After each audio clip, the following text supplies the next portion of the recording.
Chapter 2. Miss Mattie Perkins' mercantile was stuffed with everything anybody ever could want or need. Coffee beans and crackers were piled in big barrels. Overalls, work boots, and gloves were stacked on low wooden tables. A tall cooler stuffed full of homemade butter, fresh eggs, and grapette pop hummed a low buzz all day. Miss Mattie spotted Ruby coming through the door. "Just in time. Come over here, child, and help me with this box."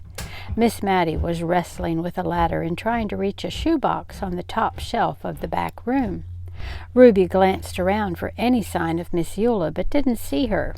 She gave Miss Mattie a wan smile. "Would you like me to get those shoes for you, Miss Mattie?" "You could be of some use if you did." Ruby scrambled up the ladder and grabbed the box. Miss Mattie brushed at the front of her dress. "I sent Eula to check the mail." She patted her frizzled hair into place. Ruby handed her the shoebox and stepped down the ladder rungs to the floor. As Miss Mattie took the box, the sound of children laughing and the ping, ping, ping of something spilling across the wooden floor stopped her short. "What's that?" She grabbed a broom. "For pity's sake, it's those Latham children in the coffee beans. And here we've got more customers than you can shake a stick at. I told Eula to hurry." She shoved the box at Ruby. "Here, come help me with these shoes. They're for Leela Latham. She's been waiting for 10 minutes already, and those children won't let her think. You help her out. It will give you something to do while you wait." Ruby's heart jumped into her throat. She fumbled the box, then dropped it. "But Miss Mattie, I can't." Ruby tried to get her aunt's attention, but Miss Mattie was already halfway across the store, waving her broom and shouting commands. Ruby's shoulders fell. She picked up the box, took a deep breath, and walked out of the back room and into the rich, warm smells of the general store. She felt herself deflating with every step, but still she held on to her important news and hoped Miss Eula might check the knothole for mail, too. Leela Latham didn't seem to notice the commotion around the coffee barrel. She was deep in conversation with Mr. Harvey Popham. Ruby approached her slowly, hoping with every breath that the woman would stand up and decide to leave the mercantile. But she didn't. Worse, as Ruby got closer, Mrs. Latham's eldest daughter, Melba Jane, flounced into the seat next to her mother and smiled at Ruby. A quick, sugar-sweet smile that vanished as soon as her skirts settled. Melba wore 7 satin ribbons in her smooth brown hair and a million thumbtacks on the bottom of her hard-soled shoes. Now she tapped the floor from her seat and glowered at Ruby. Ruby's fingers turned cold around the shoebox, and she swallowed hard. Mrs. Latham's voice was soft. "How are you, Ruby?" "Fine," Ruby said. Mrs. Latham smiled, and Ruby relaxed her grip on the shoebox. "Here's your shoes." She tried to smile back as she stuck the box out in front of her. Melba Jane kept tapping the floor and staring at Ruby. "Help me try these on, will you?" Melba's mother went back to her conversation with Mr. Harvey, as if nothing unusual had happened, as if she'd talked to Ruby every day since last summer's accident. Ruby began lacing the new shoes. She felt Melba's eyes on her and listened to her tap, tap, tap, louder and faster, until she could stand it no longer. "What's the matter with you, Melba Jane?" Melba let a slow grin spread across her face. She slid down in her seat so the heels of her shoes touched the floor, to tippity tap. "Cluck," she whispered. "Cluck, cluck, cluck." Ruby's face grew hot. "Stop it, Melba Jane."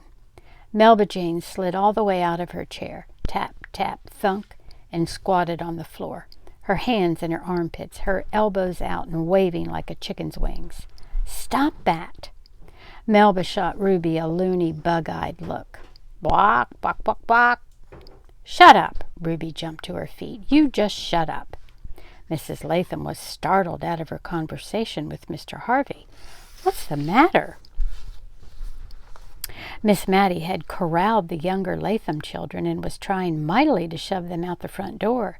Now she jerked her attention toward Ruby and Melba Jane. Melba's eyebrows shot up. Her lips formed a crooked O of pretend fright, and she shrank from Ruby with little tippy taps. She flapped her elbows and swooned. Then she stopped, stuck out her chin, and spit a word at Ruby. "Chicken." Ruby bared her teeth, flung her arms over her head, and made her hands into claws. Then she lunged for Melba Jane. "Arg!" A look of genuine panic mixed with surprise flew across Melba's face. It only took her a second to scream, "Mama!" Tap, tap, tap, tap, tap, tap, tap. She flew toward the front door of the mercantile, slamming into Miss Mattie as she ran. Miss Mattie spun around like a whirligig as Melba Jane scrambled through the pile of little Lathams at the doorway, flattening most of them. Ruby was right behind Melba, her claw hands reaching for her. Little Latham squealed. Miss Mattie clutched the coat rack for dear life. Ruby reached the door and prepared to hurtle over the little Lathams. Instead, she hurtled into Miss Eula, walking through the door with a pile of mail. Chapter 3. Oomph! Miss Eula clutched Ruby to her, and together they fell into the pile of Lathams. Mail and Lathams spluttered across the porch planks. Melba Jane ran down the sidewalk, still screaming. Little Lathams began picking themselves up and gathering mail. "Eula?" Miss Mattie gave her hair a weak pat. "You all right, Mattie? Ruby?" "Yes, ma'am." The smaller children were dazed, but finally quiet. One of them handed Miss Eula the mail. "Thank you, darling." She waved it at Miss Mattie. "No shirt buttons today, but there's a crate of garden tools waiting for somebody strong to carry it over. What's happening here?" "I don't know yet, but I intend to find out." Miss Mattie straightened her dress and pulled herself together. Customers crowded the front door to see what had happened. "For heaven's sake, it's not a sideshow!" Folks drifted back inside, and the everyday noise of the store picked up. Mrs. Latham had gathered her children, whispered something to Miss Mattie, and was out of the door, following Melba's screams. Ruby edged toward the sidewalk. "You come back here, young lady." Miss Mattie's eyes were full of fire. "Now, Mattie," Miss Eula brushed herself off. "No harm done. You know as well as I do, those Latham children have become uncontrollable." Miss Mattie shook her finger at Ruby, then fished a handkerchief out of her apron pocket and mopped her forehead. "I know Leela has her hands full these days with Lionel gone. I hate that she does. But someone needs to speak to her about those children." "Maybe someone will, but it's probably best if it doesn't come from us." Miss Mattie stuffed her handkerchief back into her apron pocket and eyeballed Miss Eula. "I need help." She went inside, and the screen door slapped behind her.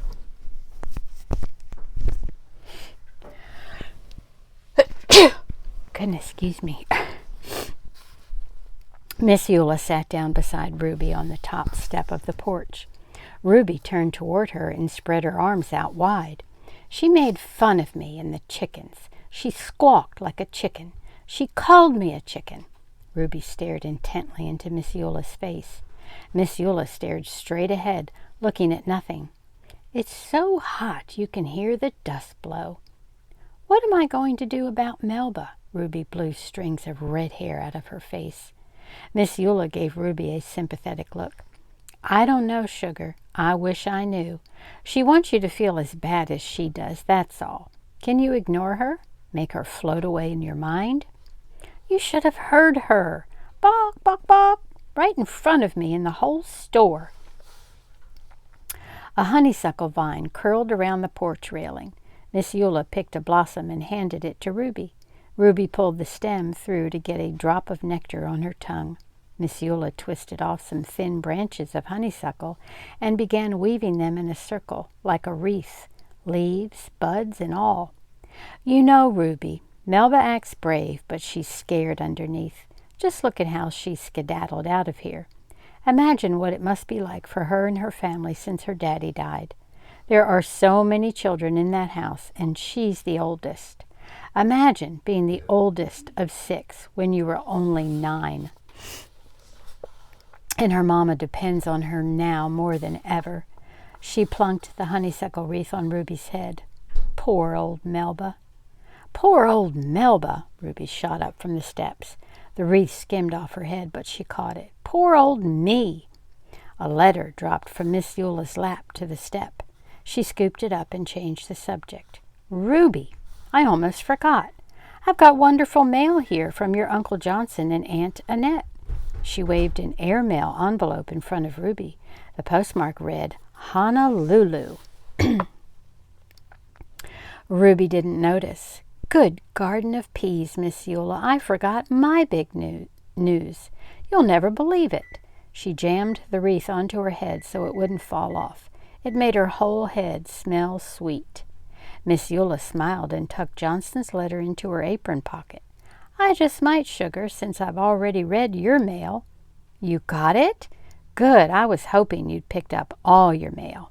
I got it, and I left you some as well. Isn't it a miracle about Ivy? She's going to be a mother. It's a wonderful surprise, Ruby. Let me get to the end of this busy day and we can visit the chickens together. What do you say? Yes, yes, yes. Ruby's heart lifted. I'll go check my mail right now. Miss Eula reached into her apron pocket. Here's a lemon drop for helping Miss Mattie. She appreciates your help, sugar. No, she doesn't. Ruby plopped the lemon drop in her mouth and tried to talk around it. It clacked on her teeth. Miss Mattie is a crab. Well, she's got a lot on her mind, honey.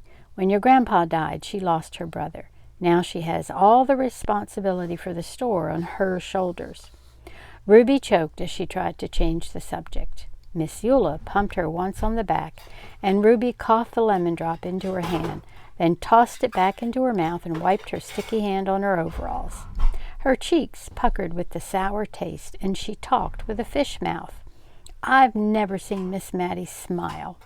Miss Eula chuckled. Oh, she smiles. But she is who she is, sugar. So is Melba Jane. Aren't we all? Go on now. I know your mama must have supper waiting. Ruby hitched up her left overall strap and stepped into a buttery late afternoon sun. Long shadows slid across the storefronts, and the air was spangled with dust. The sweet taste of the lemon drop began to come through the sour. Grandpa Garnet had been the one who had loved lemon drops. He told Ruby most people were like lemon drops, sour and sweet together. She couldn't see it. Grandpa Garnet would have loved the story of saving Ivy, Bemmy, and Bess. And now there were eggs. There was good news. It was so good to share it, and there was no better friend to share it with than Miss Eula. June 6. Dear Ruby, what exciting news about Ivy. I'm glad we decided to give the chickens the old greenhouse for a hen house. It makes a nice home for new chicks with all those windows. Let's meet at the Pink Palace at 6 o'clock, a lucky hour. I'm going to parch some peanuts in the oven. But first, we will cluck over Ivy. What a gal! So are you. I have big news for you, too. It's a surprise. I will tell you tonight. Love, your almost done for the day grandmother, Miss Eula. Until next time.